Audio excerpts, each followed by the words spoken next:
బాలకృష్ణ అభిమాని మా అన్నయ్య సర్పంచ్ మా ఊర్లో పిచ్చి ఎవడైనా బాలకృష్ణ కోసం ఎగిరిసి మాట్లాడితే కుట్టేవాడు. పవన్ కళ్యాణ్ అభిమానులు మా మేనళ్ళు ఉన్నారు. వాళ్ళు ఏదైనా డిస్కషన్ చేసినప్పుడు మాకు పండుగ వాతావరణం ఇప్పుడు కూడా సంక్రాంతి రోజున ఒక దాదాపు 10 రోజులు అందరం కలిసి ఉంటాం. ఒక 500 మంది కుటుంబం, 500 మంది.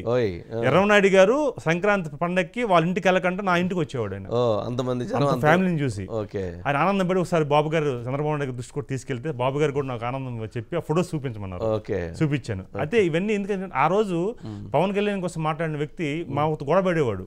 మా చిన్న అన్నయ్యను మా మేనళ్ళు మొన్నను సార్కెళ్ళి జైలుకి వెళ్ళి బయటకు వచ్చి సంఘీభావం చెప్పిన తర్వాత వాడిని పట్టుకొని కౌగిలించుకొని చెప్పాడు, అరే నేను తప్పుగా మాట్లాడాను రా.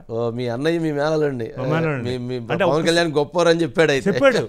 అంటే చెప్తున్నాను సార్, సంఘటన అనేది ఆ మార్పు సార్. ఆ మార్పు అనేది నాకు ఆ రోజు అనిపించింది. నేను గమ్ముగా అబ్జర్వ్ చేస్తున్నాను, ఏంటి ఈయనలో ఇంత మార్పు వచ్చిందంటే అంటే సామాన్య ప్రజానీకులు ఎలా సంఘటన సార్. కష్టకాలంలో నిలబడే వ్యక్తిని ఎట్లా ప్రేమిస్తారు అనేది ఈ రోజు పవన్ కళ్యాణ్ గారు నిలబడ్డారు సార్.